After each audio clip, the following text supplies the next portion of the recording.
Hey, good morning, everybody. It's Micah from Sapulpa Times. Hope that your week is off to a great start. It is a beautiful morning in downtown Sapulpa, and we have got a few things to get you updated on.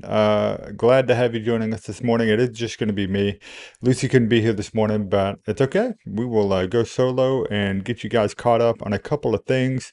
The first of which is probably might be the reason you're tuning in now. If you're not already aware, we had a marijuana processing plant that got raided by the Oklahoma Bureau of Narcotics on Thursday of last week, and I have a graphic here of that. And so Sunray Farms, which is located off of Highway 66 in Sapulpa, was raided over on Thursday.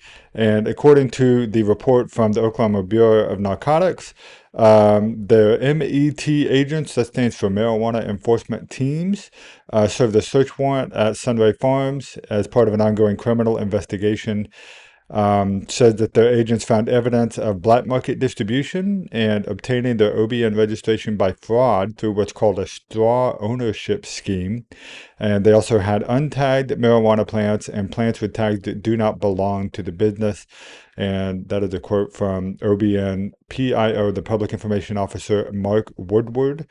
The agency seized 286 marijuana plants, 77 pounds of processed marijuana, and 4 guns. They say that arrests are pending as the investigation continues. And there's other details that are available on the OBN Facebook page if you're interested in seeing that. But I thought it was interesting to note that at the end of 2022, they had 8,400 farms that were operating with an active OBN registration. As of today, that number stands at less than 1,400 grows with an active OBN registration. So looks like they're doing a lot to kind of curb out and weed out, I guess, if you'll pardon the pun there, weed out the processes and the facilities that are maybe operating under false pretenses or fraudulently reporting their stuff. So anyway, glad to see that happened, and it's.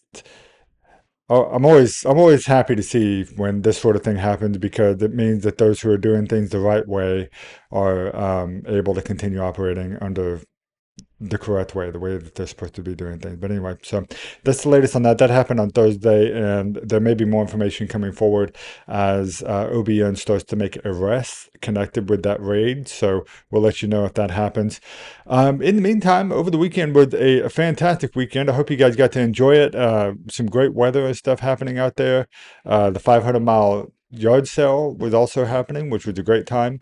And I don't know if you guys got to go out and enjoy that. We sort of did. We did some local garage sales, and some of the stores that were here in town were doing sales, and had a great time with all of that. But I did want to bring you guys up in on a couple of new things. So this right here is some video that I captured on the ribbon cutting of the new store over at, I believe it's 219, I think it's 215 East Dewey. This is the former Hallmark store. It's now called Route Cellar. It is what we found out is the state's largest made in Oklahoma store, MIO store. Absolutely cool. Very neat. And the folks who run Bradley's Bargains over on Water Street have had this building for quite some time. Maybe you shopped there when it was Dickens Village during the Christmas shoot. And Bella Mormon and her crew over there have just completely revamped the store. It looks amazing. And it is, again, the state's largest operator of made in Oklahoma products. And so we put this video out on social media over the weekend, and it started getting a lot of traction. And looks like we're going to be getting a lot of folks coming in from maybe out of town to come and see the store. So if you're wondering, the store is open every day from 10 to 6. And I'm told they may be expanding those hours during the weekend to further in the evening. But if you guys want to come by and check it out, be sure to go and do that. You can get there every day from 10 to 6, 10 a.m. in the morning to 6 p.m. in the evening. Absolutely cool store, very neat. Hope you guys are going to go check that out. The other thing that was going on this weekend, check this out here. This is the line to Route 66 Comics and Collectibles.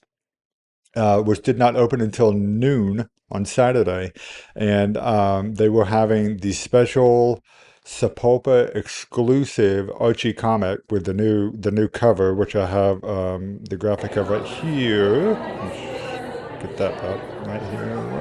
What did I do with it? There we go. Oh gosh, getting all my stuff mixed up here, guys. Sorry. Okay, so here is the cover that we talked about last week, and when we interviewed Aaron Witten, the general manager of Route 66 Comics and Collectibles. Customized special edition cover for Archie's 85th anniversary edition.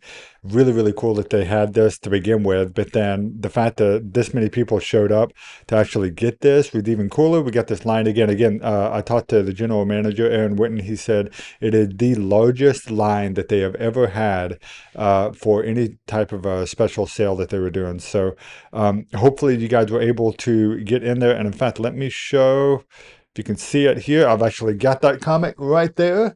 Got my own copy, got it signed by the artist, and it is now on my shelf, taking up a permanent place here in the Sapulpa Time Studios. So really, really neat that we had all that happening, and really excited about that.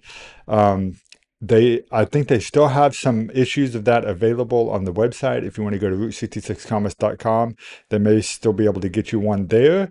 And I think they're also going to come out with specialty, maybe sales in the future. So you guys keep an eye out and stay in the loop with Route 66 Comics if you want to find out more about that, just in case you missed the opportunity to get your copy on Saturday. So the other thing is that if you're not fully aware, today is May the 4th, and it is what's known as Star Wars Day. And anyone who is into Star Wars or probably general pop culture will know about that.